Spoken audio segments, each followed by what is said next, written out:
sõbrad, külalised, toredad inimesed, kell on 12 läbi paar minutit, kes on veel oma koha sisse võtmas, siis rahulikult leidke endale vaba istekoht laudade ääres. Ja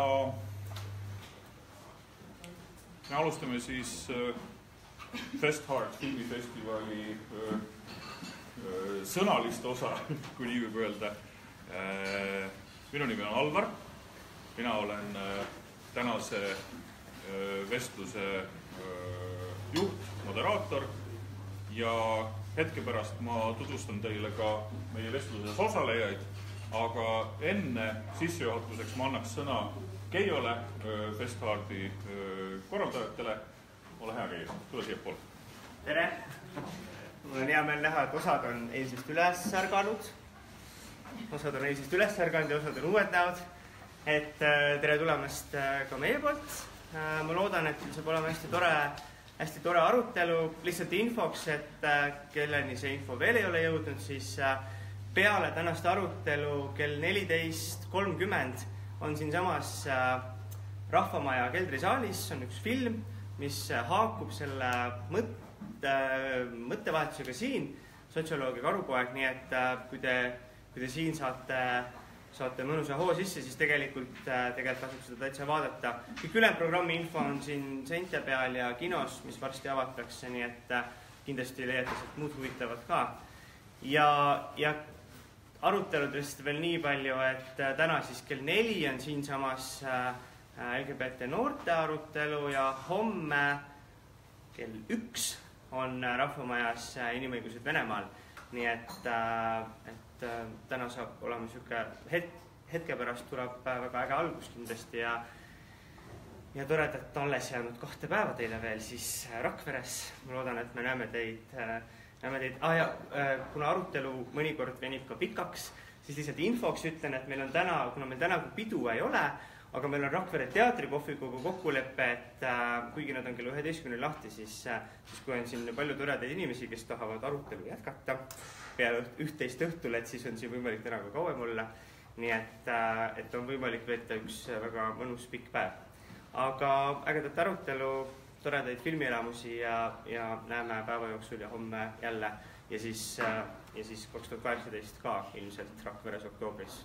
Kuupäevad me ütleme hiljem, aga puhkige siis ära. Okei.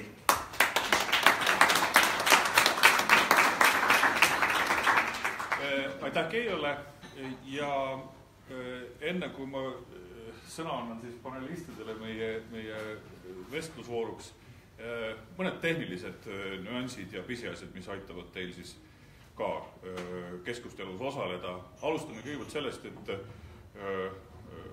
hoolivusest, viisakusest ja kõigest muust tulenevalt olge head, vähemalt oma telefonid pange vaiksele režiimile. Välja lülitada ilmselt ei ole vaja. Ja meie vestlus kestab ligikaudu 1,5 tundi. Üritame 90 minuti jooksul anda ülevaate sellest, milline on siis tänase vestluse teema kontekstis, millised on olnud arengud Eestis ja Soomes, millises lähtekohas me täna oleme, mida peab tegema ja kuhu me edasi peaksime jõudma, nii et selline suhteliselt progressiivne vestlus. Ja me kindlasti leppisime osalejatele siin kokku ka, et meie eesmärk ei ole tänast vestlust nii palju, kui see ka ühiskonnas on taas tänu päevasündmustele muutunud poliitiliseks. Me üritame poliitilist ja eriti parteipoliitilist joont täna vältida. Me ei saa seda 100% teha, aga meie eesmärk on vestluses käsitleda rohkem praktilisi ja inimlikke aspekte sellest teemakäsitlusest, ehk siis partnerlusleping või ka abielu Soome näite puhul ja selle võrra siis vaatame, kuhu me mõttekäikudega jõuame. Teile, kallid osalejad, nii palju ka julgustuseks, et samamoodi kokkuleppel siis osalejatega olge südikad ja valmis küsima ja kommenteerima ja seda jooksvalt. Marianne käes siin on mikrofon, mille me anname siis vastavalt sellele saali inimesele, kes tõstab näpu püsti, kui mõne väljaütlemise, kommentaari või mõtte puhul on tekkinud küsimus ja mina üritan siis märgata teie tegutsemist ja neid küsimusi siis vahendada siia osalejatele, eks ole. Nii et jooksvalt me ei hakka neid koguma, vaid tekitame sellise dialoogi saali ja osalejate vahel. Ja enne kui siis osalejad ära tutvustan, siis veel lõpu suhtes nii palju täpsustuseks, et peale seda, kui me siin oleme otsad kokku võtnud, siis on korraldajate poolt ka väike kohvilaud siin pakutud, nii et olete tervitatud siia ka edasi nii-öelda eraviisiliselt vestlema jääma. Aga meie osalejad, Anna, Soome instituudist programmijuht, räägib siis eelkõige Soome kogemusest, Soome teest abieluvõrdsuseni.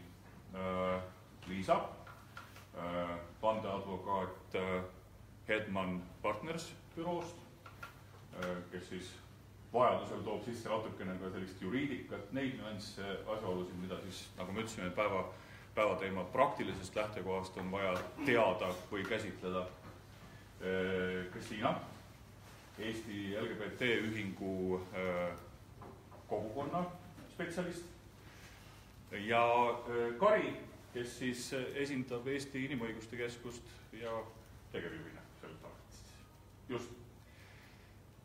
Ja nagu ma ütlesin, minu nimi on Alvar, minu ülesanne on siis tänast vestlust juhtida ja vahendada osalejate ja samamoodi muuseas ka jäi ütlemata Facebooki live-ülekande alla tekkivate küsimuste või kommentaaride külge. Nii et inimesed Facebookis, kes te meid vaatate, võite julgelt oma küsimusi või ka kommentaare esitada. Taaskord ka teile üleskutse, proovime seda teemat mitte politiliseerida, vaid inimlikust või ka siis praktilisest lähtekohast oma sisendit siia pakkuda. Kuna sissejuhatuses ütlesin, et sobiv on alustada veidi, jällegi me oleme harjunud sellega, et me kuskilt ajaloo tundmisest või teema tausta tundmisest alustame, siis oleks sobiv lähtuda võib-olla või kuulata seda, milline ongi konkreetselt just võib-olla Soome kogemus, et Anna, võib-olla sina siis teedki otsa lahti ja vastavalt sellele, mida sa siis ütled, on võib-olla siis ka vestluspartneritel ja saalil küsimusi, kommentaare. Kuidas Soome on selle tee tänasel päeval läbinud, jõudnud, nagu osad kindlasti teavad, abieluvõrdsuseni? Kust see alguse sai, millal, kuidas? Paua Suurm, Anna Tulk. No tegelikult peab ütlema, et see meie abieluseadus jõudis tööle selle aasta märtsis. Ja et nagu on näha, meie elame, meie ellu jäime, et midagi halba ei ole juhtunud. Aga ma arvan, et esimesed sammud võeti juba aastal 71, millal homoseksuaalsus enam ei olnud kriminaliseeritud Soomes. Aastal 81 see võeti välja haiguste nimestust ja siis aastal 2002 meil nagu tuli, astus tööle kooseluseadus. Et aastast 2002 meil on olnud nagu Soomes võimalik neid suhteid registreerida. Ja sellest pärast seda siis algas see aeg, millal Soomes väga palju räägiti sellest abielu võimalusest, et okei, et registreerida juba saab, aga see kuidagi moodi ei ole nagu sarnane abieluga. Ja siis aastal 2014 see seadus võeti vastu, sellepärast, et Soomes oli väga palju inimesi, kes allkirjastasid selle kodanikualgatuse. Et ma mäletan ise selle hetke, kui ma käisin ise allkirjastamas ja nägin, et seal oli juba 50 000 inimest teinud selle. Ma olin, yes, lähme edasi, aga see ei olnud piisav. Et siis neid tuli, kui ma valesti ei mäleta, neid tuli rohkem kui 160 000. ja see tähendas seda, et Riigikogu pidi selle vastu võtma. Aga siis astus tööle ehtne abielu, mis nagu Aido avioliito, kes siis olidki seda meelt, et nad teevad sarnase kodanikualgatuse. Ja siis see seadus võeti tagasi. Ja siis jälle ootasime ja rääkisime, aga nüüd siis selle aasta märtsis see seadus astus tööle. Et niimoodi lühikeselt siin oli nagu meie ajalugu. Lühike progressioon. Millised, kui ma järgmise küsimuse samuti sulle esitan, millised selle progressi käigus võib-olla kõige sellised teravamad vastuolukohad või ajad olid? Ja miks võib-olla ka siis, kui sa ise analüüsiksid? Mulle tundub, et neid on olnud mitmeid. Et alati, kui hakatakse rääkima seadustest, sealt tulevadki need inimesed, kes hakkavad ka nagu neid oma mõtteid nagu vastupidi esitama. Et neid on olnud mitmeid, aga ma arvan, et see kõige raskem aeg tegelikult, võib öelda raske sellepärast, et inimesed rääkisid nagu väga rumalaid asju, oli just enne seda nagu esimest korda, kui see Riigikokku võeti. Et sellel ajal Riigikogus näiteks nagu inimesed rääkisid, et okei, et varsti hakatakse tahtma seda, et sead saavad ka abielluda. Ja et siukene nagu vestlus, no meie kõik teame, et sellega ei nagu saa kuskile.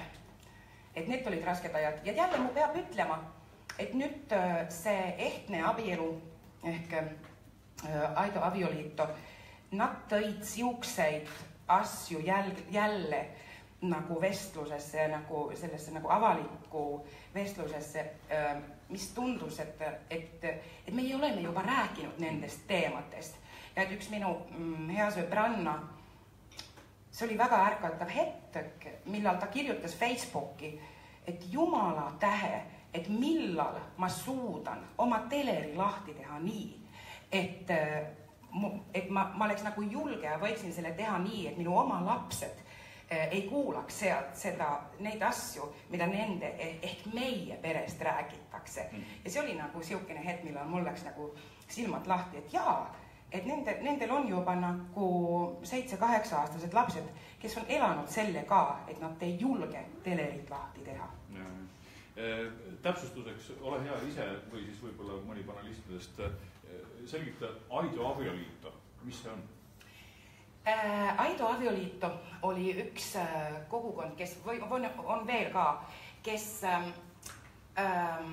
nad tegid selle teise kodanikualgatuse ja nad ütlesid, et nad tahavad selle abieluseaduse tagasi võtta.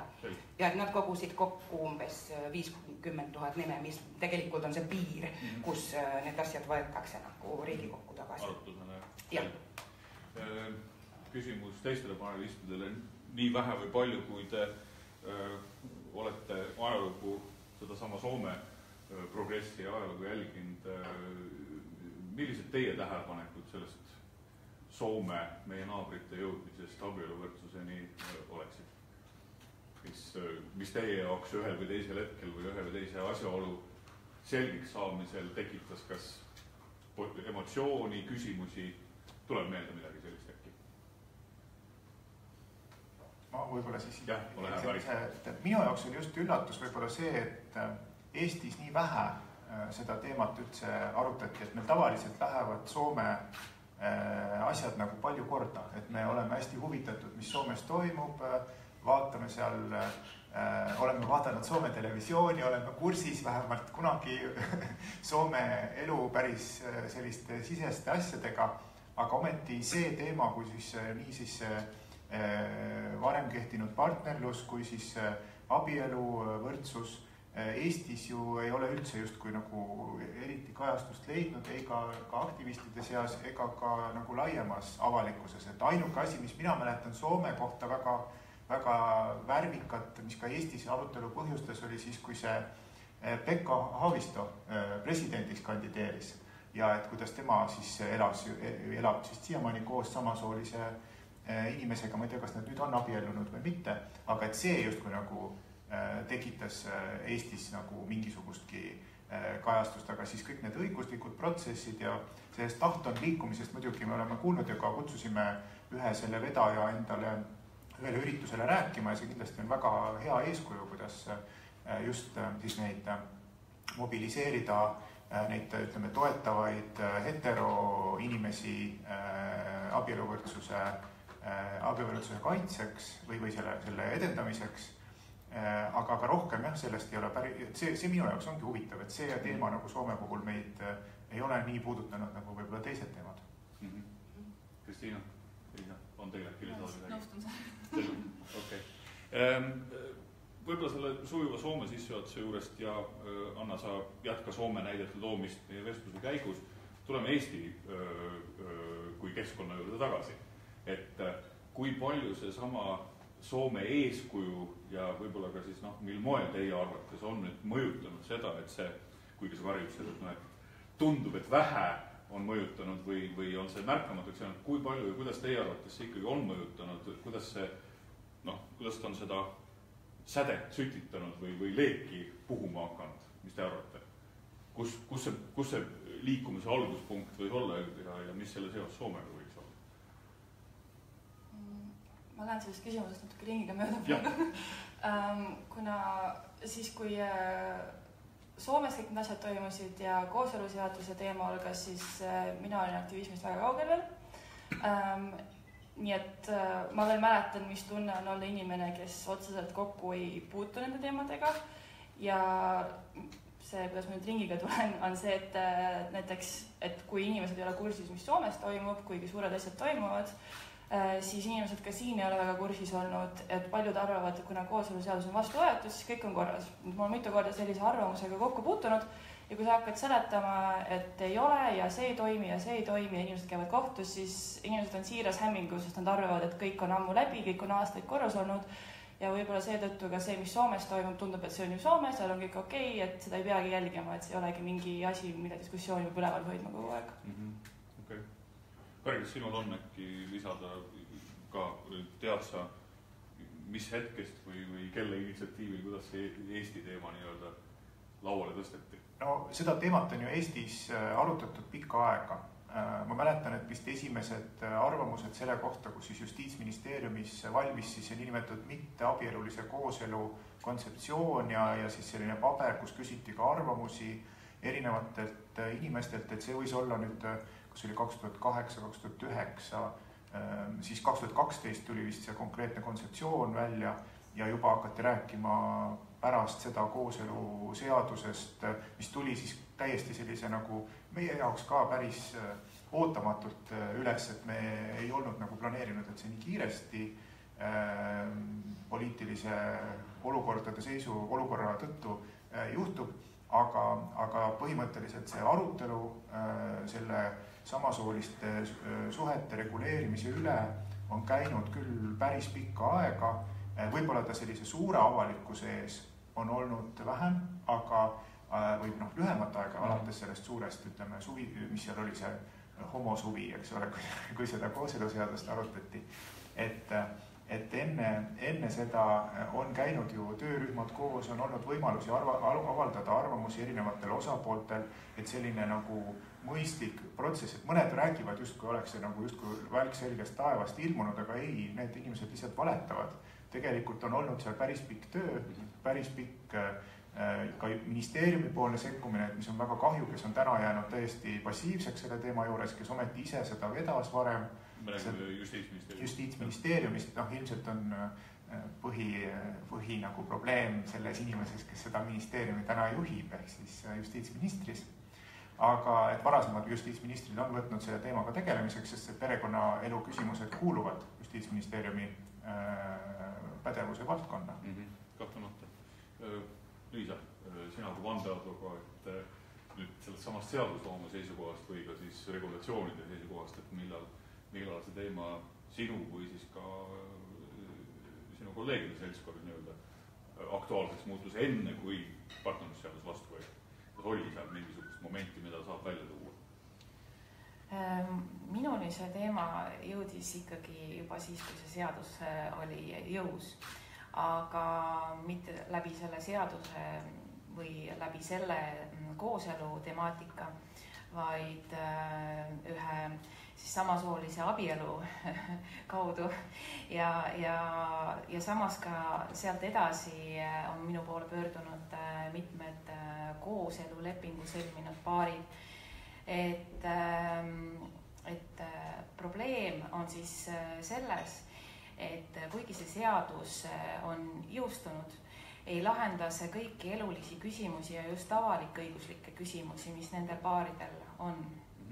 Ja need küsimused ei puuduta siis mingeid pärimis- ja varajaotussuhteid.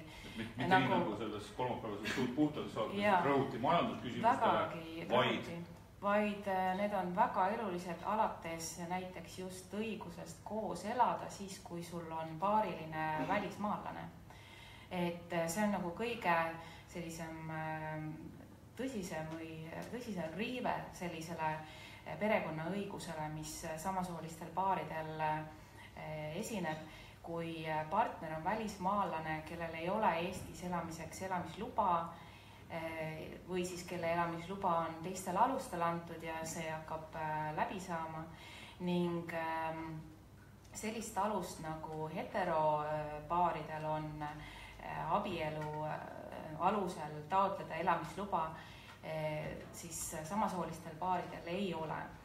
Ja see kohtuasi, mis siis praegu on küll pooleli ja millest väga täpselt kõnelda ei saa, aga mis võib-olla toob vastused üsna pea küsimustele, kas välismaal sõlmitud samasooliste abielu võib Eestis siis tunnistada ja sellele laiendada kõiki neid õigusi, mis on siis heteroabieludel. Aga see terminoloogiliselt see siis puudutaks ilmselt ainult ikkagi abielu, mitte partnerlust. Jaa, just nimelt.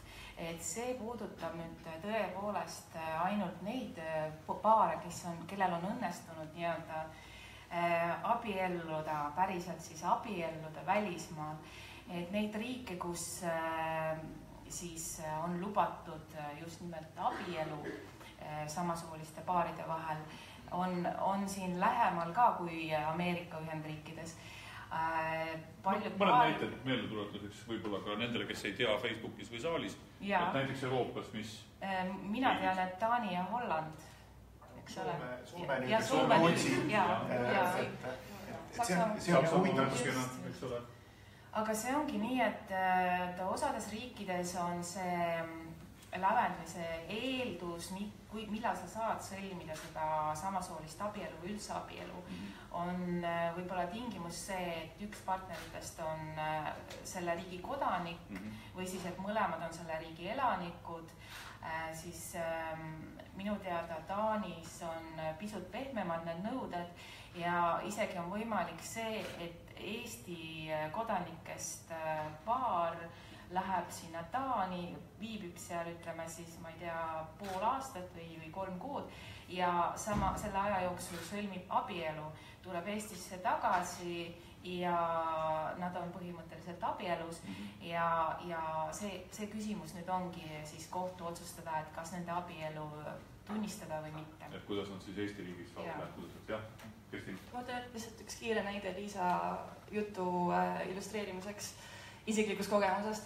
Et mina olen siis see, kes on ameeriklasega abielus, eks ole. Ja näiteks, et meil on paber olemas, meil on abielutunnistus, kõik on formaalselt täidetud ja kui me siin hakkame selle alusel midagi üritama teha, siis ühelt poolt meie abielu siin ei kehti, seda ei tunnustata, Eesti riik ei tunnista seda. Kuni selle hetkeni, kui me näiteks soovime siis alternatiivina kooselu lepinguid sõlmida, siis järjest, kui me oleme abielus ja me ei saa topeltlepinguid sõlmida. Jah. Aga samas meie jaoks oleks muidugi tagasiminek, et kui me oleme abielus, miks me peaksime siis leppima lonkava kooselulepinguga, aga mõne jaoks on see võib-olla võimalik nagu nii toimiv variant, kui üldse saab olla neil hetkel, nii et põhimõtteliselt mingi asi ei kehti, kuni ta järsku kehtib, aga mitte selle inimese kasuks. Aga jällegi puht praktiline küsimus sulle endale tagasi, võib-olla ise sa aitad siis ka ja siis Kari sinu kommentaari järgi, et seesama justkui nõue, et partnerlusseaduse sõlmimise puhul siiski see abielu toimiks, kas siis oleks nagu Eestis partnerlusseadus aktiivne pluss Ameerikas sõlmitud abielu või üks tühistab teise? See oli väga segane küsimus. Lihtsamalt öeldes, et kui nüüd, nii nagu Kristiina selgitas, et kui nüüd justkui partnerluse sõlmimise puhul siis see abielu justkui kehtiks, minul tekkis võib-olla täiesti ignorantne küsimus, aga et kas see siis tühistaks abielu või siis jääb nagu topeltstaatus? Siin ongi see asi, et kooseluseaduses on paragrahv, mis ütleb, et kooselulepingut ei saa sõlmida isikud, kes on abielus juba ja see ei loe, et nad on omavahel abielus, et ükskõik, kas nad on omavahel või kellegi teisega abielus, nad enam seda kooselulepingut sõlmida ei saa, see on täpselt samasugune välistus, nagu on perekonnaseaduses, mis keelab juba abielus olevatel inimestel abielluda. Okay. Aga kui isikud on omavahel sõlminud kooselulepingu ja soovivad siis abielluda, minna nii-öelda aste tõsisemasse suhtesse, et siis sellisel juhul see on just nimelt võimalik ja see siis automaatselt see abiellumine siis tühistab siis seda kooselut. Aga jah, antud juhul ongi olukord see, et kas me nüüd peame abielu kehtivaks või mitte, et sellest nüüd oleneb see, et millised tagajärjed sellel on, et kas nad saavad siis kooselulepingut sõlmida, kas nad peavad seda tegema või on nende abielu kehtiv ja nende olukord sellega lahendatud.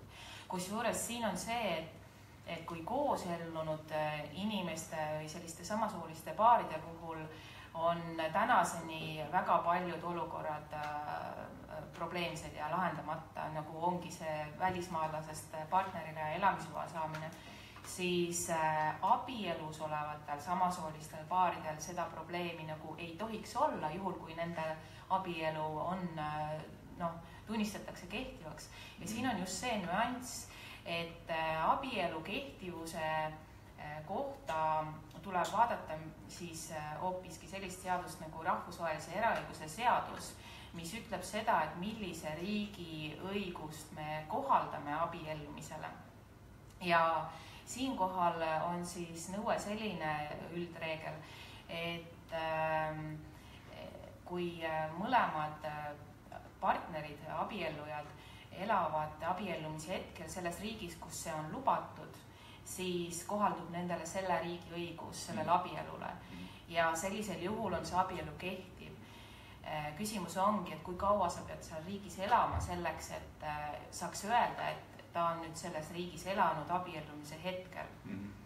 Ja ütleme nii, et kui nagu siit nagu jokkskeemi välja tuletada, siis soovitus olekski tegelikult kõikidele samasoolistele paaridele kolida korraks Taani, abielluda ära, tulla tagasi Eestisse ja te olete abielus, teie abielu on tunnistatav Eesti riigis ja te saate kõik oma hüved ja tagajärjed, mis on heteropaaridele ette nähtud. Ehk et mõnes mõttes võiks öelda, et jutumärkides soovitus nagu ta oli, et Taani kui abieluvõrdsuse mugavusriik.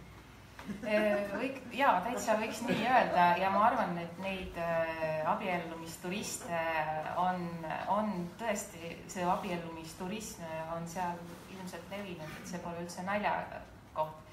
Aga siit edasi ma tahaks veel seda mainida, et kui nüüd tulla selle kooseluseaduse juurde tagasi, siis seda võib ka võtta nii, et see kooseluseadus ongi selline nii-öelda pehmem alternatiiv sellele ja selle rakendusaktide vastuvõtmine pigem siis lahendab selle olukorra nii, et need, kes ei soovi, ei pea siis nagu üle elama seda, et samasooliste abielud saavad tunnustatud Eesti riigis.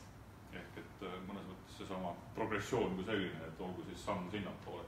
Kari, sinu kommentaar ka vaja? Tahtsin selle sama, ütleme selle puudutab neid siis teistes riikides seda, ütleme, välismaalase Eesti elamisluba ja kogu seda teemat, et siin Eesti natukene peab vaatama ka seda, mis toimub meie ümber.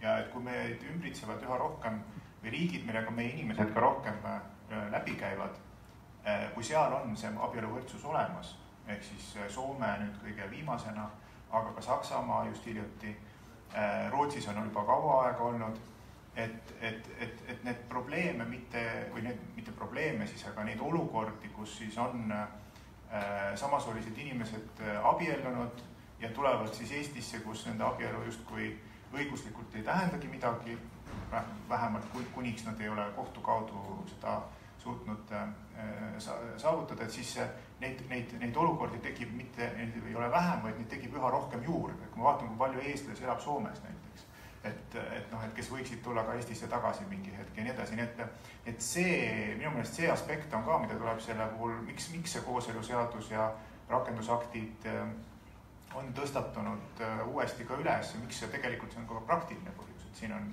lihtsalt üha rohkematel inimestel on neid küsimusi vaja lahendada reaalselt. Et see on minu meelest nagu asi, mida tuleks välja tuua. Aga mis ma tahtsin öelda veel selle, kui nüüd selle, mis puudutab seda, et kas kooseluseaduse rakendusaktid on vajalikud siis või ei ole, siis jah, ma mäletan, minu hea kolleeg Priidu Pärna, eks ole, notar, kes ise on päris palju neid lepinguid, ka kooselulepinguid siis tõestanud või kinnitanud, on tõenäoliselt need notarid täpselt teevad. Et Priidu rääkis seal saates, et et pole midagi, et võtad oma paberi kaasa ja lehvitad sellega kuskil, lähed ja et nagu 150 aastat ja mis ta seal kõik rääkis, et ei ole mingid registrid ja e-riiki olnud. Aga mida ma seal unustasin või ei suutnud seal saates võib-olla sellel hetkel öelda, aga et just see e-riigile tähelepanu juhtimine, et kui me ikkagi nii palju asju tulevad otse registrist ja kui me tahame, et saavad kodanikud riigiga suhelda otse e-riigi kaudu, siis ma ei tea, kas te võite proovida, et näidake sellele, ütleme, arvutiekraanile seda 3 leopardiga dokumenti ja vaadake, kas see arvuti ütleb selle kohta midagi või ei ütle, et ilmselt ei ütle, eks ole. Ilmselt ei loe, ei tunnista. Selles mõttes on see nagu jutt, et saab kuidagi teistmoodi ja pole midagi vaja, et see kõik on lihtsalt selline venitamine ja põhjuste leidmine, miks mitte tegelikult teha seda, mida on vaja teha ja mida on ülekaalukalt vaja teha, millel on nii moraalne, juriidiline, majanduslik, sotsiaalne, kõik need põhjused on nagu olemas. Aitäh, Päri. Ma vahepeal võtaks siit Marianne kaudu kommentaari Facebookist praegu just käsitletud küsimustele. Ja Facebookis Harri Naimark on lihtsalt teinud kommentaari Taani kohta, et ma mõtlesin, et lihtsalt lülitan sisse, kuigi on edasi vestlus läinud. Et ta kirjutab, et Taanis ei ole vaja elada, et abielu sõlmida, kõik dokumendid on võimalik saata interneti teel. Tavaliselt võtab see aega 4 kuud, aga on võimalik ka kiirmenetlus kuni kuu jooksul. Ekspress abielu. See on see Eesti... Las Vegas. See on see Eesti ju ka tahab välja kujundada endal seda e-riiki ja e-residentsust, et miks mitte ka Eesti siis, kui kooseluseadus vastu võetakse, pakub ka e-kooselu võimalust ükskõik kellele üle maailma. Väga hea initsiatiiv. Eesti e-riigi edendajad. Just, väga hea mõte.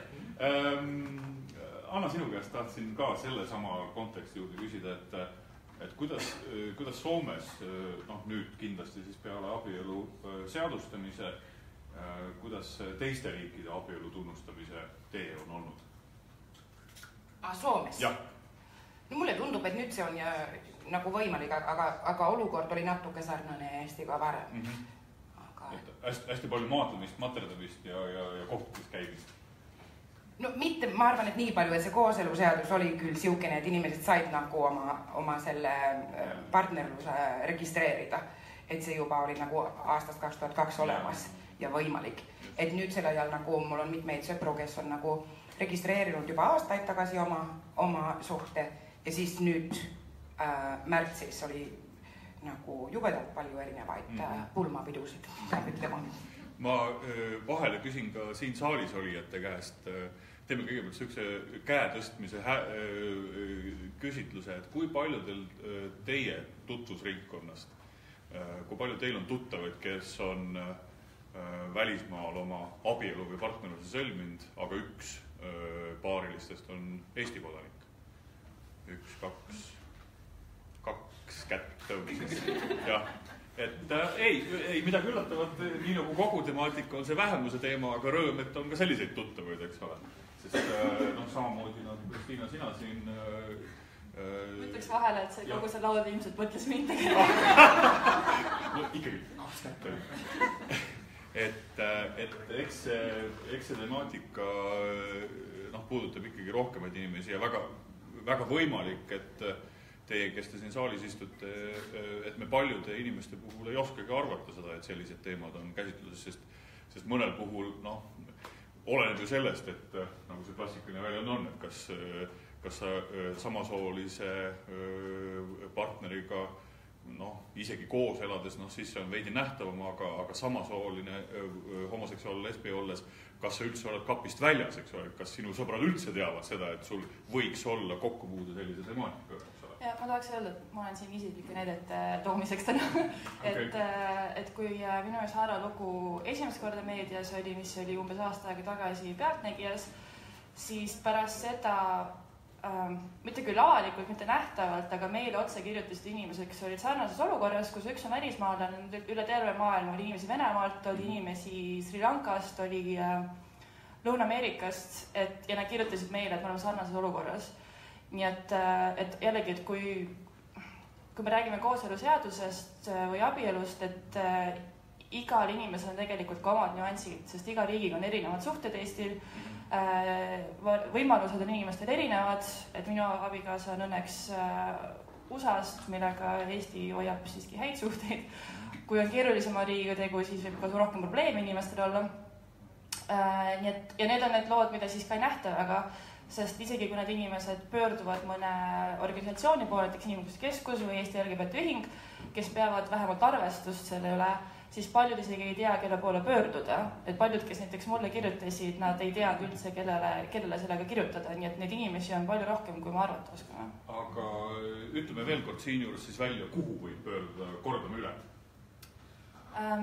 Eesti LGBT Ühing on organisatsioon, mis tegeleb LGBT kogukonna huvikaitsega muuseas ja ühingul ei ole küll nii-öelda vähemalt rahalisi ressursse, et inimesi kohtuteele aidata, aga vähemalt me oleme statistikat, me suhtleme valitsusasutustega, me pakume nõustamist, nii juriidilist kui ka isiklikku, et nii-öelda tuge ja infot saab vähemalt sealt ja siis Eesti Inimõiguste Keskus saab ka praktiliste küsimustega. Annaks Liisale sõna ja siis Karina. Ja, et tahtsin siin juures mainida, et ülioluline on see, et ei lastaks mööda seda aega vaidlustada kohtus neid keelduvaid otsuseid. Et kui te olete taotlenud elamisluba nüüd siis kooselu või abielu alusel, mis on välismaal sõlmitud, või siis kooselu alusel, mis on Eestis sõlmitud, seda on ka tulnud ette. Et siis, kui Politsei- ja Piirivalveamet teeb keelduva otsuse, on teil ainult 10 päeva aega, et minna halduskohtusse. Ja see on nagu selline aeg, et selle aja jooksul ei ole võimalik enam saada nõu kuskilt organisatsioonist ja siis sealt suunatud olla kuskile advokaadibüroosse, et see on nagu ülioluline juba enne seda, kui te taotlema lähete, võib-olla saada mingid kontaktid või selline eelinfo siis organisatsioonidelt, kes teid aidata võiksid. Seda tuleb ette teada. Ja põhimõtteliselt tuleb nagu olla valmis selleks, et niikuinii tuleb vaidlustada. Ja kusjuures need kohtuasjad, mis täna on pooleli, need kohtuasjad ei lahenda kõikide probleeme. Ma tahan seda ka kindlasti mainida, et see on küll strateegiline hagelemine, millega me tegeleme. Ehk siis meie eesmärk ei ole ainult võita nende 2 inimese ja nende teise 2 inimese ja nii edasi elu paremaks, vaid idee on selles, et me tahame, et ühiskond muutuks, et seadusandlus muutuks, et Riigikohtu praktika annaks laiemaid tõlgendusvõimalusi nendele praegu kehtivatele normidele, aga see ei lahenda kõigi teiste küsimust. Nii et kindlasti tuleb kõigil, kes on saanud siis keelduva otsuse, ka kindlasti enda õiguste ees seista. Aitäh, Liisa. Pärik. Jah, et meie Inimõiguste Keskuses aitame selles mõttes inimesi, et meil on see strateegilise kohtukäimise, strateegilise hagelemise tegevus olemas. Seni oleme me saavutanud, ma arvan, 2 suuremat võitu selles osas. Üks siis puudutas konkreetselt nende lapsendamist, siis registrisse kandmist, siis selle kooselupartneri, teise partneri registrisse kandmist kui vanem ja selle saavutasime siis esimeses astmes ja tänu sellele otsusele muutis oma praktikat siis ka riik, ehk siis nüüdsest kõik kantakse ilusti registrisse, kes iganes siis kooselu lapsendavad, et kooselulepinguid endid praegu minu teada registrisse ei kanta, et see on üks lahendus või vaidlus, mis on veel pidamata, mida me vaatame praegu, et sellega järgmisena edasi minna. Ja teine suurem võit on sellesama Liisa ja siis Kristiina ja Sara kaasuses, mida Liisa on vedanud, et mis siis puudutas seda esialgset õiguskaitset, kus me saime Riigikohtult esimest korda tegelikult signaali või mingisugusegi sõnumi selle kohta, kuidas siis tuleks suhtuda samasooliste inimeste paaride kooselusse ja millised õigused neile ka põhiseaduse raames laienevad, et varem me oleme alati tuginenud just õiguskantsleri hinnangutele, mis on kindlasti pädevad, aga ütleme niimoodi, et õiguskantsler on üks asi ja Riigikohus on teine asi, et Riigikohus on Eestis kõige viimane instants, kes põhiseadust ja muid seadusi tõlgendab ja otsustab siis, kuidas asjad on. Ja sellel suvel just pärast jaanipäeva, nii et keegi tegelikult eriti seda tähele ei pannud, kõik olid läinud kuhugi, ma ei tea, maakohtadesse, tuligi siis selles Liisa kaasuses just hästi oluline otsus, kus Riigikohus selgelt ütles, et perekonna põhiõigus, nii nagu see meil põhiseaduses kirjas on, et see laieneb ka samasoolistele paaridele ja ka diskrimineerimise keeld, nii nagu see põhiseaduses kirjas on, laieneb samasoolistele paaridele. Asjad, mida varem ei olnud öeldud ja asjad, mis said võimalikuks just tänu sellele esiteks, et me saime võimaluse, et oli olemas paar, kes oli valmis kohtusse pöörduma, Liisa oli valmis seda vedama ja muidugi tänud ka meie annetajatele, kes siis suures osas seda kohtus käimist ja sellega kaasnevaid, ma ei tea, kommunikatsioonitegevusi ja muid asju aitasid rahastada. Ma vahepeal küsin jälle saali poole vaadates, kas äkki siin olijatel on mõni lõbus, emotsionaalne, huvitav, vajalik kommentaar või küsimus. Võite julgelt oma käe püsti tõsta, siis saadan mikrofoni teie poole. Mul on küsimus. Jah, saan ka saali. Ole hea. Mind lihtsalt huvitav, et kui palju Soomes kogu selle protsessi käigus, mis teeb Eestis aastakümneid, nagu sa ütlesid 70-ndast, et mis osa ja kui suurt osa, millist osa mängisid erinevad kodanikualgatused, selle erinevad organisatsioonid, nii-öelda valitsusvälised? Mu peab ütlema, et väga suurt rolli mängisid. Et just näiteks Soomes LGBTIQ ühing SETA, see seksuaalne võrdsus, nad on teinud aastaid väga head tööd tegelikult. Ja siis just see kodanikualgatuse võimalus, see ka ei ole väga nagu vana asi Soomes, et see seadus tuli ka nagu alles nagu, mis oli 5 aastat tagasi vist, et pärast seda neid algatusi on tehtud väga palju ja see just see abielu seadus on olnud nagu üks nendest tähtsamatest ja just see, et inimesed on hakanud kasutama seda nagu poolt ja vastu.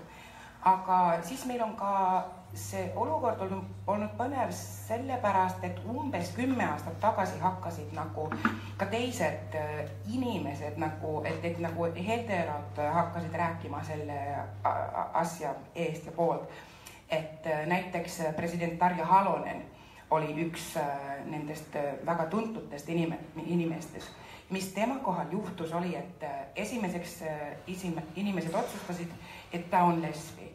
Ja et kõik nagu mõtlesid, et tema mees on mingi nagu mängukaaslane, nagu et ta ei olnud abielunud, aga siis, kui ta presidendiks sai, siis nad abielusid oma mehega. Aga ikka veel inimesed räägivad, et Tarja Halonen on lesbi. Et see oli nagu, et üks siukene nagu hetk, millal veel nagu mõeldi, et need on isiklikud asjad, millest räägitakse. Aga siis hakkas tulema rohkem juurde inimesi, kes ütlesid, et okei, ma olen hetero, aga ma olen selle abieluseaduse poolt. Ja see oli ka väga tähtis. Mängis tähtsat rolli selles asjas. On saalis küsimusi? Jaa, meil on seal saali tagaosas üks inglise keeles kõnelev inimene. Ma tunnistan pattu, et ma vestluse alguses libisesin üle vajadusest hõigata, et kui keegi saalisolijatest on valmis jooksvalt võib-olla teatud punkte tõlkima, siis võite istuda Billi kõrvale sinna taha keskel lauda. Bill, you had a question or comment? A comment.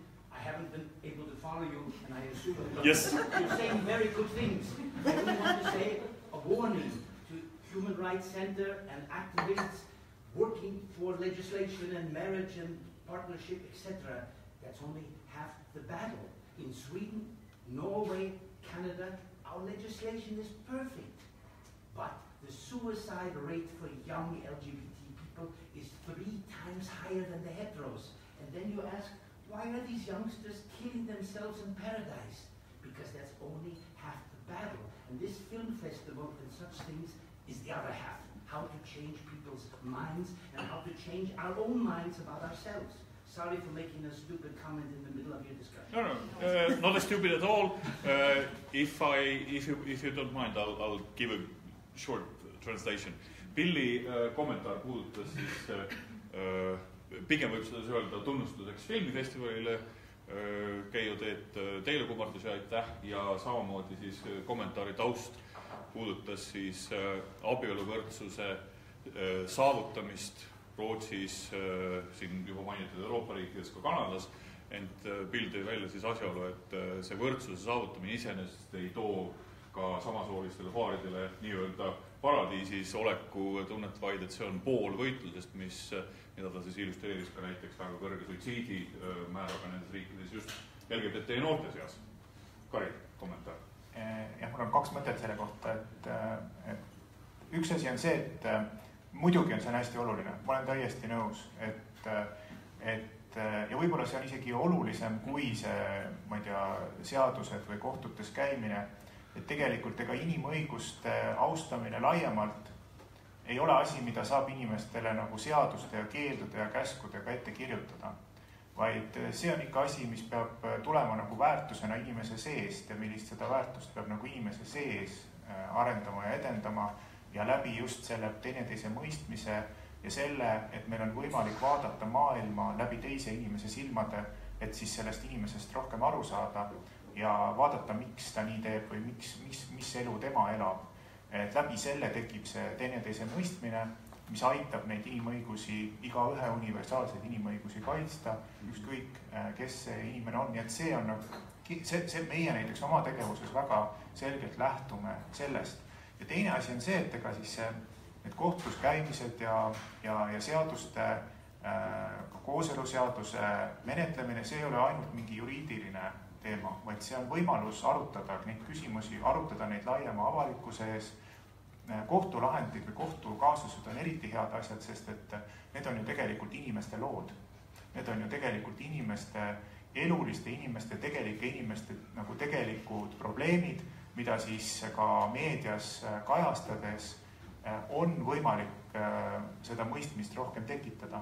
Et see on see ka üks põhjus, miks strateegiline hagelemine, me armastame seda öelda, et ilma meediata, ilma ajakirjanduse tähelepanuta tegelikult ei ole tegemist strateegilise hagelemisega. Ja täiesti võib juhtuda, et me ka mõne kohtuvaidluse kaotame, aga ütleme selle suurema võitluse inimeste südamete ja hingede hearts and minds või kuidas see südamete ja mõistuse eest, et selle võitluse me võidame, isegi kui me kohtuvaidluse mingisuguses osas kaotame. Nii et need asjad on meil väga selgelt, need sihid on meil silmade ees, kui me neid oma tegevust korraldame, kui me ka otsustame, milliste kaasustega edasi minna ja millistega mitte. Okay. Anna, sinu kommentaari siis, Kristiina. Nii see, I have to say that I also think that we are only on the halfway to the paradise. Aga hetkel näiteks Soomes on hakatud rääkima transseadusest, et olukord Soomes on selles osas väga halb. Ja nüüd, kui sellest on hakatud rääkima, need Aido abioliitu ja need inimesed ütlevad, no nii, mida meie ütlesime, et alati tuleb midagi juurde ja veel peab saama. Aga tegelikult see seadus Soomes ongi nagu tõeliselt halvas olukorras, et näiteks kui sa oma sood vahetad, su peab sellel hetkel otsustama, et sa enam ei viljastu või et Soomes nüüd Riigikogus näiteks räägitakse sellest, et üks Riigikogu liige ütles, et mina ei ole näinud, et mees võiks nagu lapse saada ja mina seda ei taha ka näha. Aga see tegelikult on võimalik, kui sa oma sood vahetad. Aga nüüd Soomes tehakse operatsioon, et see ei ole võimalik. Ja nüüd sellest meil nagu võideldakse, et kas sellest seadusest saaks nagu mingi muudatuse. Ja just see, mille Vilga mainis, et see enesetappude hulk on suur LGBTIQ nagu piiris, aga just transinimeste hulgas see on nagu mainitavalt suurem. Et see on nagu järgmine samm, mis kindlasti peab nüüd võtma. Selge. Kristiina. Ja, tekkis mõtteid mõlema jutu peale. Kõigepealt, jah, see transteema on tegelikult meil ka üleval. Korraks teemast kooseluseadus kõrval, aga lihtsalt mainimiseks, jah, et näiteks muuseas ka ühing töötab seaduste kallal, mis teeksid transsooliste õigusliku olukorra paremaks, inimlikumaks, aga seda ei ole jah nii suure kella külge pandud veel, sellepärast, et geimeeste seksuaalsuhted tunduvad palju dramaatilisem teema olevat. Aga Kari jutust tekkis mul mõte, et isiklik näide number 3, et üks asi on see, kas erinevad institutsioonid, ametkonnad on üldse nõus samasooliseid paari, kas siis registreerima, abielusid sõlmima ja nii edasi. Aga just see kogemuste tekitamine ja kasvatamine ja see dialoogi tekitamine, et minu isiklikus kogemusest näiteks, kui me taotlesime mu abikaasale, see oli vist siis viisapikendust, et ei peaks selle 3 kuu pärast ära sõitma, siis me tegime seda Tallinnas, kus selle teemaga ilmselt rohkem kokku puudutakse. Tegime seda teises linnas ja seal need PP ametnikud, nad ei olnud lihtsalt sellise olukorraga varem kokku puutunud, nii et see oli nii-öelda õppimiskogemus meile kõigile, nii meile, kelle jaoks oli ilmselt natuke stressirikkam, aga ka neile, sellepärast, et väljaõpet neile ilmselt on tehtud, aga nad ei ole praktiliselt seda kokku puutunud. Nii et kui keegi näitab mingit suhtumist välja, et ta kas et ta tundub vastumeelne olevat, see on alati niivõrd isiklik tase, kuivõrd see praktiliselt lihtsalt inimesed ei tunne neid teemasid.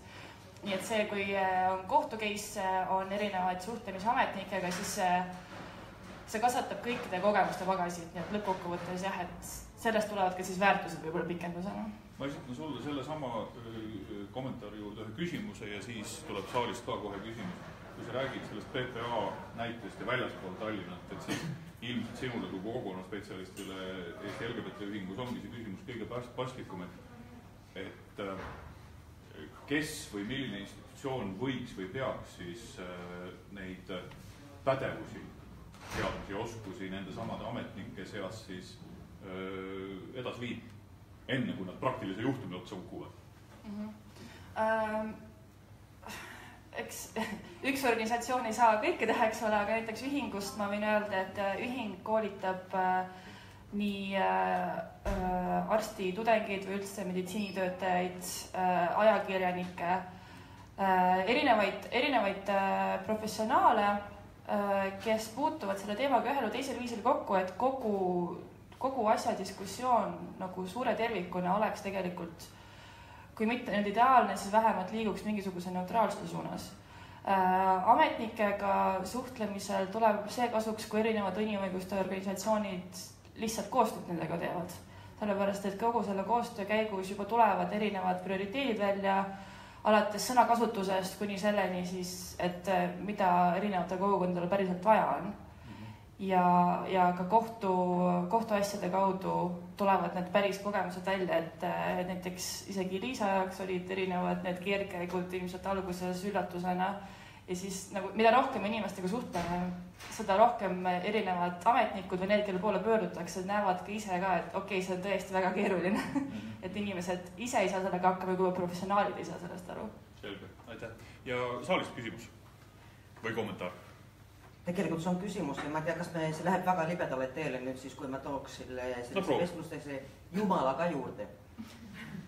Et see on üks väga suur erinevus soomlannana, tunnistan seda ausalt, see on väga suur erinevus nüüd siin vestluses kiriku suhtumises Eestis ja Soomes.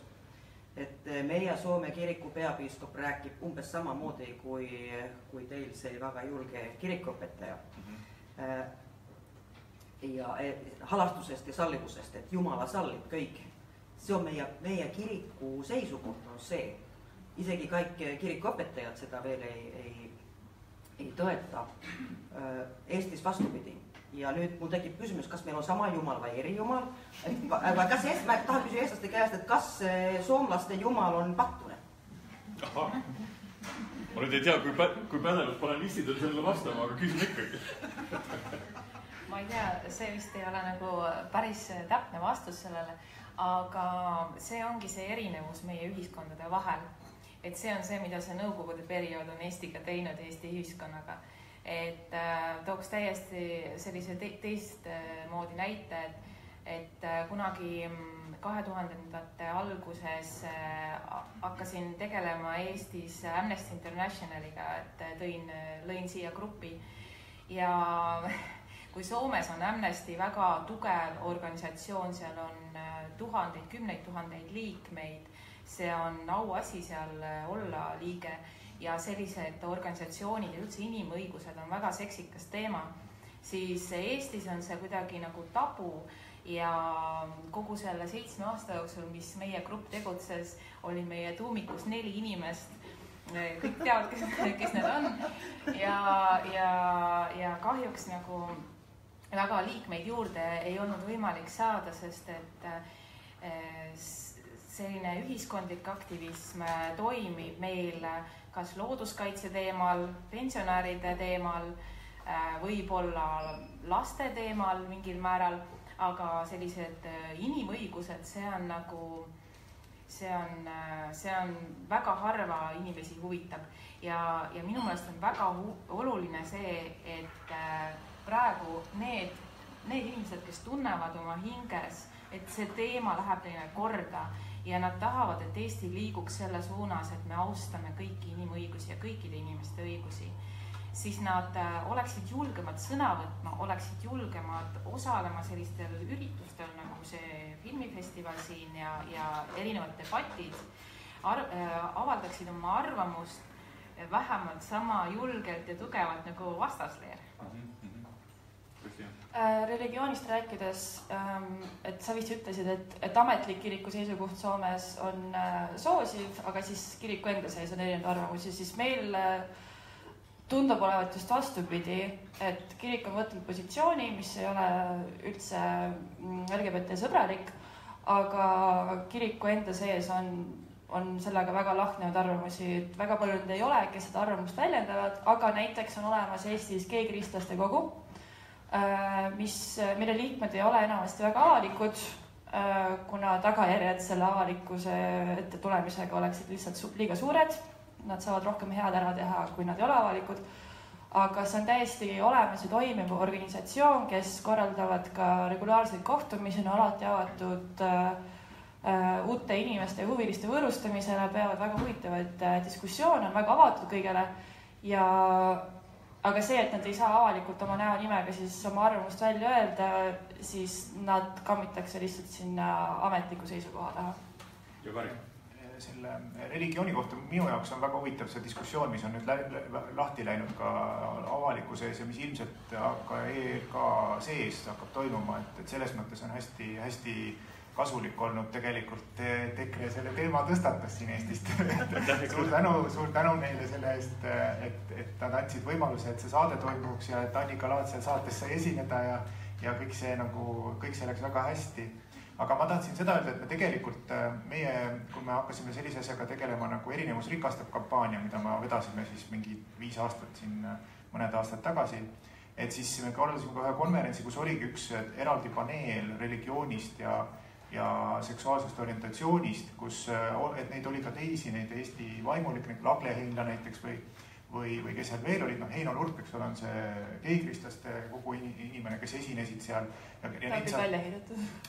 Ta on sealt kirikust välja heidetud, et nende lugusid on huvitav lugeda, neid ettekandeid, kui te YouTube'ist otsite, siis te saate seda suhtumist, et see on juba tollal, see oli 2010-2011,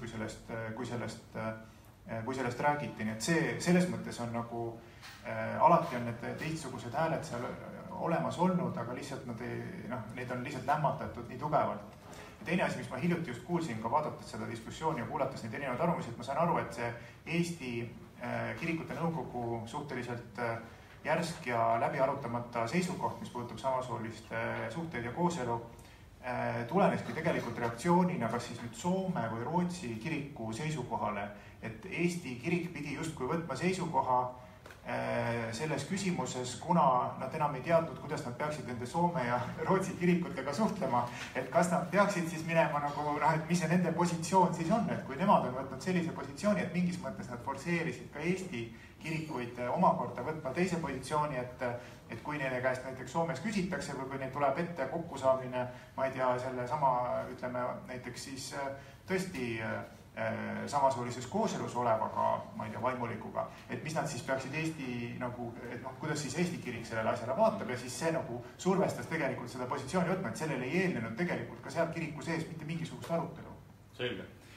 Meil on saalis tekkinud üks küsimus, kommentaar. See on kommentaar pigem, et soovitan kuulata eile ERR portaalis oli siis Suud puhtaks saate jätkudebatt, kus osalesid 2 kirikuõpetajat ja seal käsitleti seda sama teemat ja kõlama jäi minu jaoks vähemalt seda kuulates see, et kirik, Eesti Evangeelne Luterlik Kirik kui suur tegelikult organisatsioon, üks Eesti suurimaid MTÜ-sid, ka nende sees tuleb see kõik läbi arutada, et nad ei ole jõudnud selleni veel ja viidati täpselt samamoodi sellele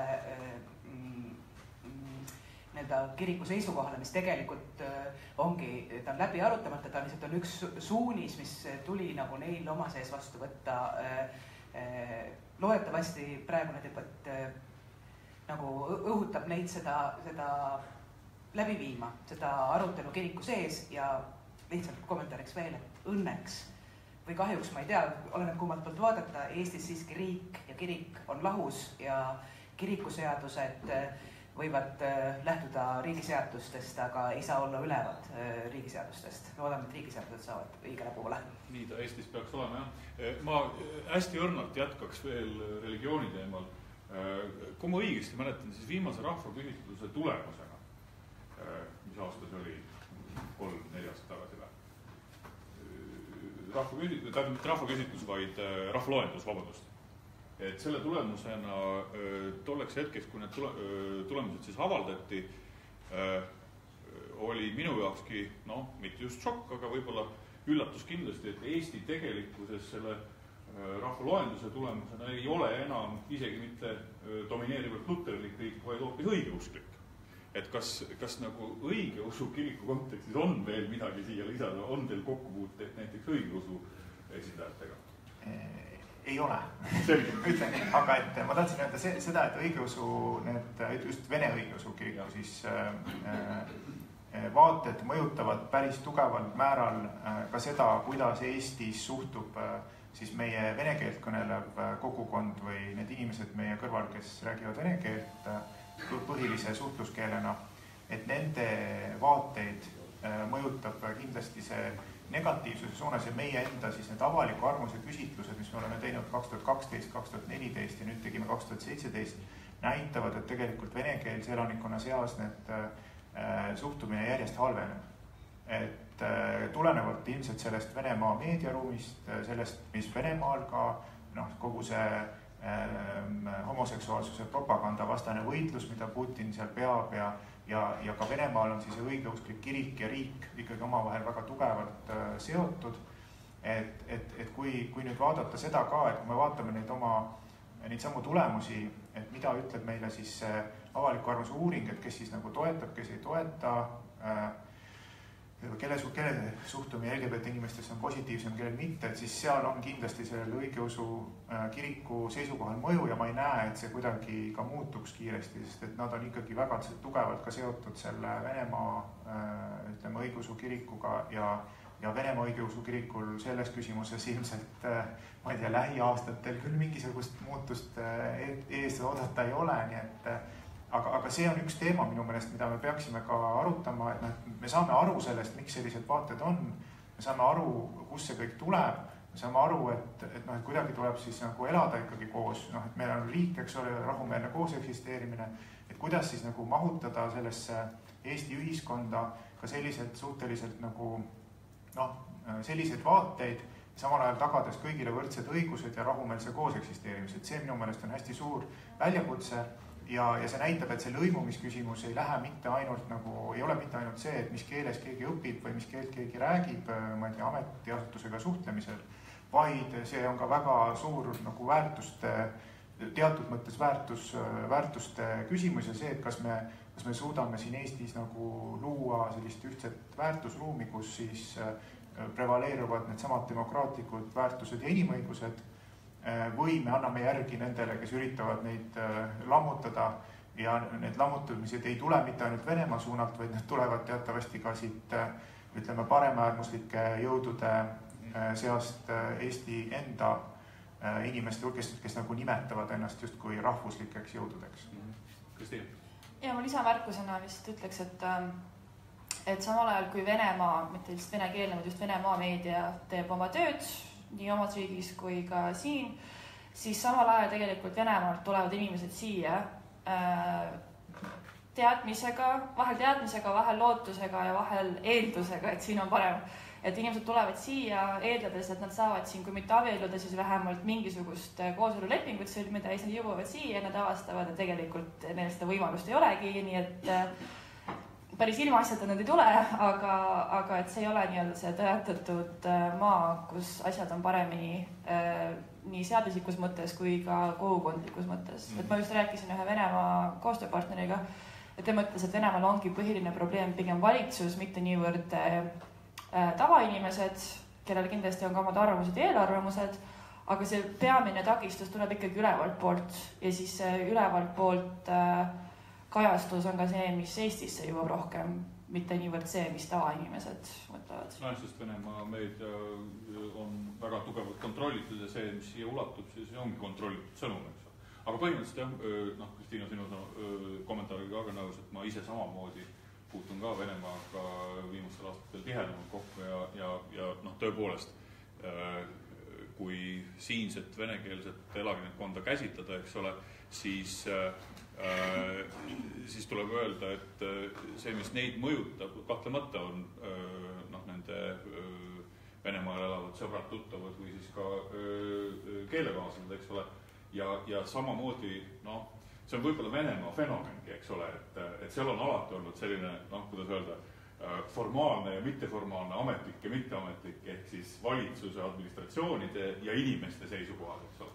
Nii et inimesed iseenesest, minagi oma tuttavatega seal suheldes ja nende jutte kuuldes tunnen järjest rohkem ja rohkem, et inimesed iseenesest ei ole Venemaal kuidagi nii vastuoluliselt või vaenulikult meelestatud küsimuste ja teemade suhtes, vaid teatud kontekstis, nad alati väga täpselt, eks ju, jälgivad, kus, millal tohib öelda, nad siis esitavad teatud seisukohti, mis nad arvavad, et oleks paslik, eks ole. Aga isiklikes vestlustes, jah, ma praktiliselt samamoodi ei ole näinud vaenulikke seisukohti. Saalist äkki mõni küsimus, kommentaar veel? Hetkel ei ole. On meil Facebookis midagi huvitavat kirjutatud? Selge. Praegu nüüd vestlusega ilmselt oleme jõudnud sinna kohta, et oleks mõistlik küsida, et me enam-vähem oleme sotti saanud, miks ja kuidas me siin oleme, kus me oleme, mitte siis siin teatri kohvikuruumis, vaid Eestis ühiskonnana, eks ole. Miks te olete siin? Jah, miks te olete siin? Et kuidas edasi, mis nüüd tegema peab või mida saab teha, et see asi tõepoolest ei jääks tõlleldama järgmiseks 3 aastaks? või okei, 6 või 9 aastaks, jumal hoidku. No, võib-olla siis ise alustan, et üks asi on see, et Eestis on tegelikult ikkagi see kodanikuaktiivsus suhteliselt nõrk ja just nende progressiivsete jõudude kodanikuaktiivsus, mis just Soomes, ma saan aru, on hästi aidanud, et meie ka Inimõiguste Keskuses, meil on küll nagu päris palju toetajaid ja see arv kasvab, aga ikkagi need ei ole need numbrid, kes tegelikult neid samu väärtusi jagavad ja kes võiksid tegelikult rohkem aidata kas siis annetada või muul viisil meie tegevusele kaasa aidata, et meie olemegi oma tegevuses ka nüüd järgmistel aastateks seadnud ühe põhieesmärgi sellise inimõiguste liikumise tekitamise ja selle kaasa aitamise, et see ei ole mitte ainult ühe teema keskne, aga see peaks olema siis laiem, mis aitaks üldse Eestis nendel inimestel koonduda ja nende eest seista, kes peavad oluliseks inimõigusi ja just selliseid väärtusi. Sest me teame, et need, kes selle vastu on päris hästi organiseerunud ja neil on igasuguseid võimalusi ja nad mõjutavad tegelikult poliitikat. Ja neil on hea finantseering. Hea finantseering ja päris suurel määral mõjutavad ka poliitikat. Nüüd, mis puudutab konkreetselt selle kooseluseaduse asjaga edasiminekut, siis seal on selge, et täna Riigikogu õiguskomisjonis seisab see rakendussätete eelnõu. Selleks, et seda sealt nagu lahti kangutada ja kuhugi edasi lükata, on vaja tõenäoliselt ikkagi selle valitsuse partnerite kokkulepet, aga selles valitsuses on üks erakond, kes sellist kokkulepet või isegi mitu erakonda võib-olla, kes ei taha sellega edasi minna. Nii et vaadates praegust poliitilist olukorda enne 2019. aastat, mulle tundub küll, et nende rakendussätetega vähemalt Riigikogu algatusel midagi olulist muutumas ei tundu olevat. Kuigi Eesti poliitika teatavasti on ettearvamatu, kohalikud valimised on ukse ees, kunagi ei tea, mis juhtuma võib, kas sama valitsus jätkab üldse või juhtub midagi muud, eks me näe. Aga mida meie saame teha ja mida me teemegi, ongi siis esiteks need samad kohtuvaidlused, mida on hästi oluline ka meedias tõstatada ja ka igal nagu rääkida meedias sellest probleemist, sest et seda teema nagu relevantsust üleval hoida. Et kui me seda ei teeks, siis see olekski niimoodi, et aga kellele seda vajagi on, et mis me las need rakendussätted ongi seal ja siis las see vaikselt nagu hääbub, et kindlasti ei tohiks nagu võitlust poole peal katki, et see on nagu et ka Soomes oli see keeruline, aga igal pool maailmas mitte kuskil ei tule õigused kandikul kätte, mitte keegi ilma võitluseta selle asjaga edasi ei liigu, kui me vaatame kas või USA-s, Californias Prop 8 saaga, mis kestis 10 aastat või rohkem enne kui see asi lõpuks lahenduse sai, et tekkisid õigused, kadusid õigused, tekkisid uuesti ja nii edasi, et see ongi selline raske protsess, kuna see lööb väga selgelt sellesse inimeste, et minu soovitus on kindlasti mitte kaotada lootust, kasutada neid vahendeid, mis meil praegu on, ehk siis kui me poliitiliselt oleme tupikseisus, üritame seda murda, kui seda murda ei ole võimalik, siis kasutame praegu kas kohtu, et sealt kaudu tuleks siis see signaal või sealt kaudu tuleks mingisugused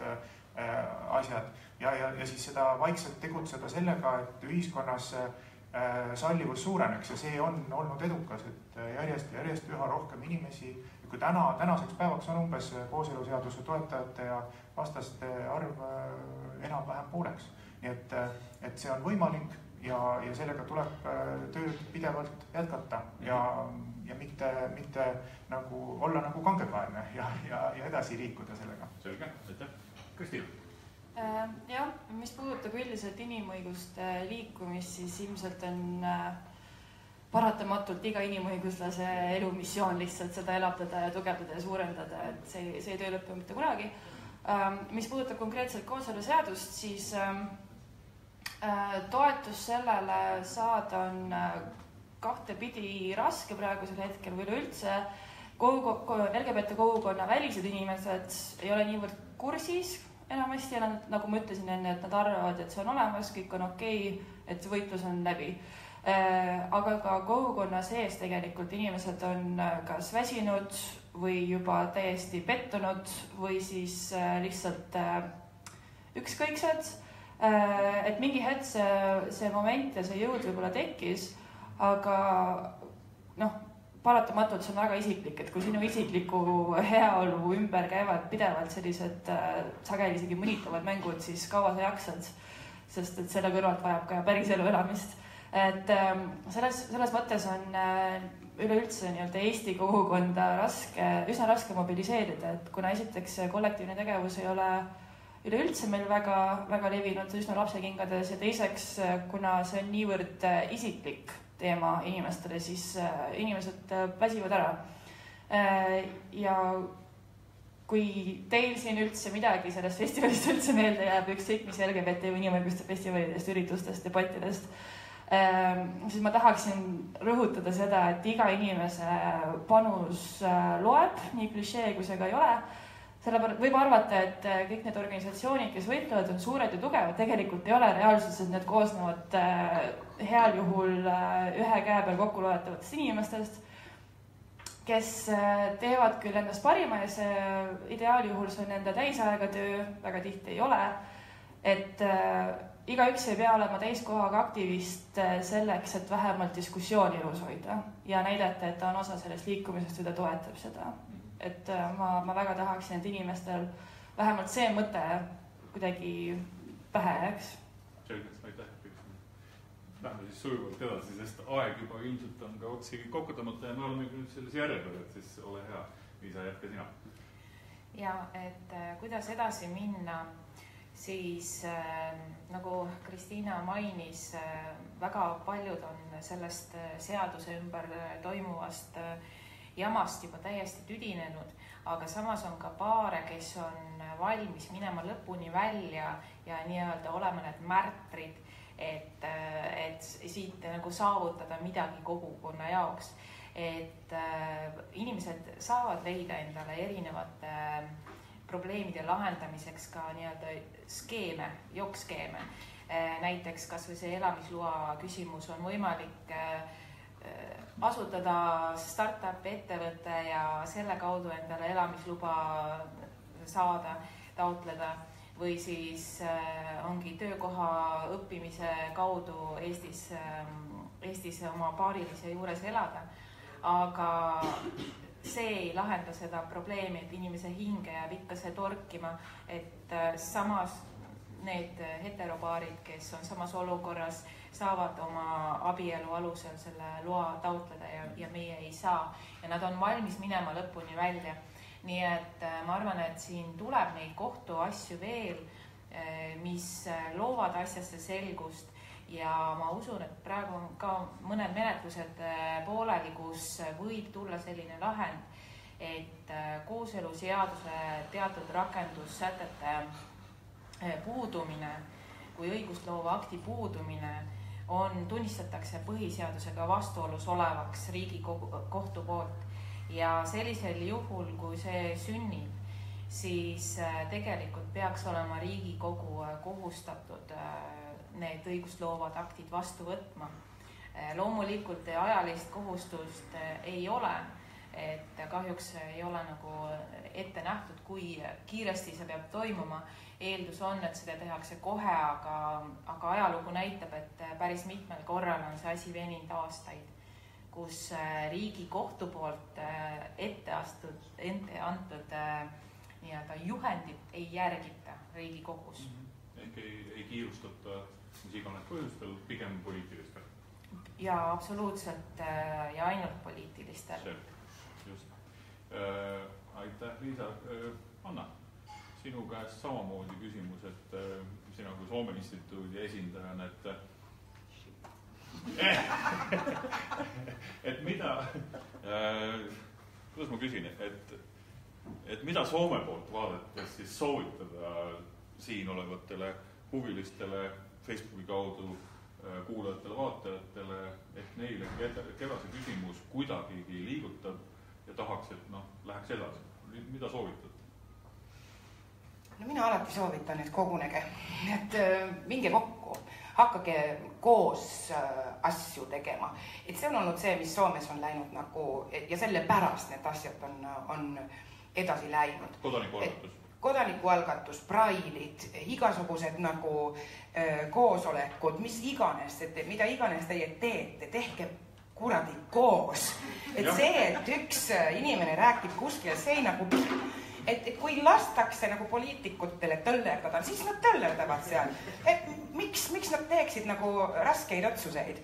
Et alati on mingid valimised tulemas ja et peab mõtlema need, et kes mind hääletab. Aga kui on piisavalt palju inimesi, kellel on ühine soov ja ühine eesmärk, et mille eest nad võitlevad. Ja see ei ole nagu, et see on terve maailm on juba teinud selle otsuse, et paistab, et siin Eestis kuidagi nagu lastakse just see tõllerdamine ja see on nagu, et ja on mitmeid asju, et see ei ole ainus inimõigus. Et on ka siukseid inimõigusi, mis on heteroõigused, transinimeste õigused, et meid on nagu palju inimesi, kelle poolt peaks kellegi suurema hulga inimesi olema. Et see, et tehke koos. Nii nagu see teemaviide või moodsa sõnaga hashtag juba kooseluseaduse algusest alates on käib veel läinud. Hashtag koos. Just, okei. Aitäh, Anna, sulle ka. On meil Facebookis midagi huvitavat, küsimust, kommentaare? Inimesed saalis, lisate veel midagi omalt poolt? Äkki mõni hea mõte, kuidas edasi minna? Ma väikse asja või? Ja, ma ütlen, mina ise kiidan Kristina, et ma ütlen, et minu meelest oli täiesti suur asi ikkagi ka see, et suvel toimus Pride ja et toimus seal ka Ronke üle 10 aastat. Mulle tundub, et me oleme justkui nagu seda unustamas või unustanud, aga see tegelikult oli väga suur asi ja see oli väga palju inimesi. Et kui nüüd õnnestub need inimesed mobiliseerida ka veel rohkem ja näidata seda toetust veel ja veel ja veel, siis need asjad hakkavad liikuma. Et ma arvan, et see on nagu suur asi, et sellised, et on näha, et see ei ole mingisugused nagu väiksed grupid inimesi kuskil nagu tahavad midagi, vaid et tegelikult seal on inimesi, kes toetavad. Et see on hästi oluline. Mu peab ütlema, et Soomes see Pride on olnud väga, väga tähtis ja see on nüüd juba nagu suurem festival, et igasugune festival. Ja siis veel üks asi sellest, et kui sa koos teed asju, sa ka ise saad sellest jõudu, et ma arvan, et vahel tuleb see tunne, et ma olen tõesti nagu tüdinenud selle teemaga ja väsinud. Aga just see, et meil riik ehitas ilusa platsi Riigikogu ette, kansalaistori, kodanikud turg, kuhu meie nüüd siis koguneme alati kuulama, et mis seal nagu Riigikogus on otsustatud. Aga see hetk, millal see otsus tuli Riigikogust välja, et see abieluseadus on läinud läbi, seda ma kunagi ei unusta. Hakkan unusta. See oli väga liigutav, ma ise mäletan ka neid kaadreid ja mõtteid. Kristina, sa tahtsid veel lisada? No Kari ütles ära põhimõtteliselt. Aga ma ütlen nii palju, et korraldajana oli kõik üle meie ootuste, et see oli peaaegu nädalane festival, oli väiksemad üritusi, kus oli rohkem inimesi, kui me arvasime. Ilmselgelt kõige rohkem laineid lõi Ronkeik ja siis rahvamass seal kontserdi ees. Ronkeigu suhtes me mõtlesime, et kui tuleb paarsada inimest, äkki maks 500 inimest, siis me oleme millegi suurega hakkama saanud, aga siis keegi väitis, et oli peaaegu 2000 inimest seal kohal. Et see lihtsalt, see oli see võimalus tulla nähtavalt välja, et kõik arvavad, et kas seda inimesi on vähe või palju, aga kui te kõik kokku, siis kui mitte mingi muud, vähemalt see mass juba näitab, kui paljud inimesi see tegelikult huvitab. Ja lubasin mitte politiseerida, aga natukene, et meie parlament ega valitsus avalikult ei toetanud, küll aga Riigikogust üle tee oli Soome saatkond, mis lehvitas kõige suuremat lippu Pride ja mida oli näha üle terve vanalinna, et see oli väga tore. Muuseas jah, veel eraldi välja tuues ka, et Soome saatkond ühe väga tugeva toetajana, aga diplomaatiline korpus ju laiemalt, eks ole, äärmiselt tugevalt toetasid kogu seda sündmust ja jätkuvalt igapäevaselt toetavad ka tegevusi inimõiguste edendamisel. Ja minul oli ka väga hea meel ka selle sama festivali toimumisel, kui ma esimest korda kuulsin sellest, et Festhart on plaanis ja et ka nagu, et kõik asjad ei pea toimuma Tallinnas, mis on minu meelest ka suur asi iseenesest ja et tegelikult need kohad, kus inimesed elavad ja töötavad ja õpivad, et need on ju need kohad, kus need inimõigused kõige olulisemad on, nii et me peame minema rohkem ka inimestele lähemale ja pöörama rohkem tähelepanu ka nendele väikestele kohtadele, mis võib-olla Tallinnas alati ei paista silma või mis meil nagu võivad nagu meelest ära minna, et sellepärast on mul hästi hea meel, et see nagu toimub see filmifestival ja kindlasti ma loodan, et see saab siis traditsiooniks, mis siis hakkab toimuma mitte ainult ühe korra, aga igal aastal ja miks mitte ei võiks selliseid festivale või vähemalt mingid oma üritused sellel teemal olla igal väikesel vallal või linnal ka, et minu meelest selline just ka see positiivsus, et see teema ei ole mitte ainult see, et me räägime ainult nagu suurtest probleemidest ja hädadest, vaid et me näitame, et tegelikult on sellel ka nii ühiskonna mõttes kui laiemalt selline positiivne sõnum, et see on ka oluline välja tuua. Kindlasti. Aitäh. Aitäh vestluse osalejatele, aitäh saalis viibijatele kaasa kuulamast, ka küsimast ja kommenteerimast. Ma ise võib-olla seoks siis selle vestluse kokku sellise lühikese mõttekäiguga, et ükskõik millised siin ka vestluses välja tulnud sõnumitest, eelkõige me lisaks päeva praktilistele küsimustele selles teema kontekstis oleme välja toonud ka märksõna isiklikud väärtused ehk põhimõtted, mille järgi üks või teine inimene käitub, eks ole. Siis minu üleskutse on see, et oleme esiteks kõigepealt inimesed. Sellepärast me ka inimõigustest räägime, eks ole, et inimestena me oleme täpselt ühed ja samad. Ja kui me inimlikus seisukohas suudame asju vaadata, siis ülejäänud teemades, nii religioonis, vasak-parempoolses, poliitilises vaates või majanduslikes küsimustes, siis on lihtsam kokkuleppele jõuda. Inimesed oleme me kõik. Aitäh osalejatele, aitäh saalis viibijatele. Ärge unustage, et festival jätkub. Kell 2 algas vist esimene filmiseanss ja teie, kes te siin olete, kohvilaud on serveeritud.